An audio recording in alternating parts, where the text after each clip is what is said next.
Beliau sangat lihai dan jeli dalam mensiasati taktik militer hingga mendapat julukan Saif Allah al-Maslul yang artinya pedang Allah yang terhunus. Sejarah Islam mencatat sebanyak 100 peperangan dengan Kekaisaran Bizantium dan Kekaisaran Persia, belum ada satu pertempuran yang menjatuhkan Khalid bin Walid.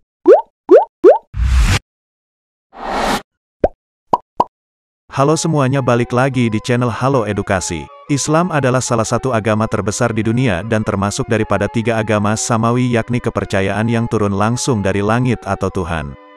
Agama ini menjadi agama yang mengizinkan umatnya untuk berperang, bahkan diatur dalam kitab suci Al-Quran.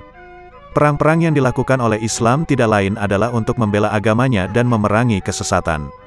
Orang-orang yang turun dalam peperangan pun tentunya bukan orang sembarangan dan akan dipimpin oleh panglima perang terpilih. Berikut ini adalah panglima perang terbaik dalam sejarah Islam. 1.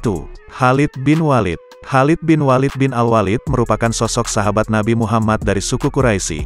Beliau sangat lihai dan jeli dalam mensiasati taktik militer hingga mendapat julukan Saif Allah al-Maslul yang artinya pedang Allah yang terhunus.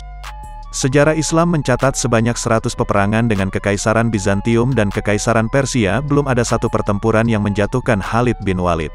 Peperangan pertama kali yang diikuti oleh Khalid bin Walid adalah Perang Uhud yang meletus pada tanggal 22 Maret tahun 625 Masehi. 2. Salahuddin Ayyubi. Sultan Salahuddin Ayyubi adalah pendiri dari dinasti Ayyubiyah yang menguasai Mesir, Suriah, sebagian Yaman, Irak, Makkah, Madinah, Hijaz, dan Palestina. Beliau juga dikenal sebagai sosok jenderal yang tak terkalahkan serta adil dan bijaksana.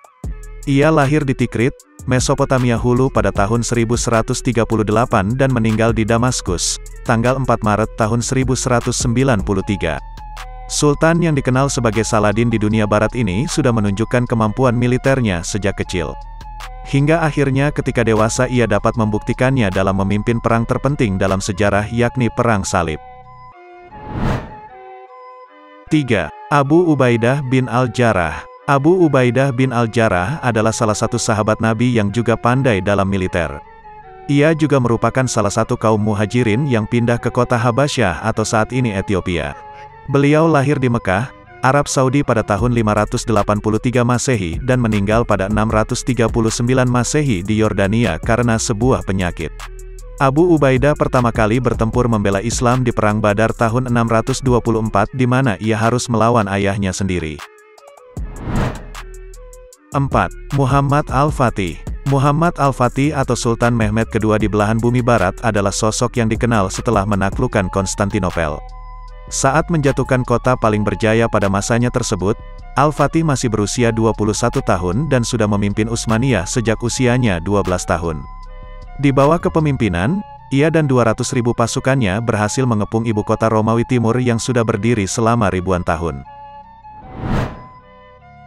5. Sa'ad bin Waqqas. Sa'ad bin Abi Waqqas lahir di Mekah pada tahun 595 Masehi dan wafat 674 di Madinah. Ketika Islam datang, Sa'ad yang masih berkerabat dengan Nabi Muhammad ini masih berusia 17 dan menjadi orang ke-7 yang memeluk Islam. Dalam bidang kemiliteran, dirinya dikenal sebagai sosok panglima sekaligus pemanah yang ulung. Peperangan paling terkenal dari Sa'ad bin Waqqas adalah Perang Qadisiyah tahun 637 Masehi, di mana 3.000 pasukan muslimin harus berhadapan dengan pasukan Persia yang berjumlah 100.000 orang. Itulah beberapa panglima perang dalam sejarah Islam. Bila ada panglima perang lainnya bisa tulis di kolom komentar. Jangan lupa untuk like, share serta subscribe channel Halo Edukasi. Sampai jumpa di video selanjutnya.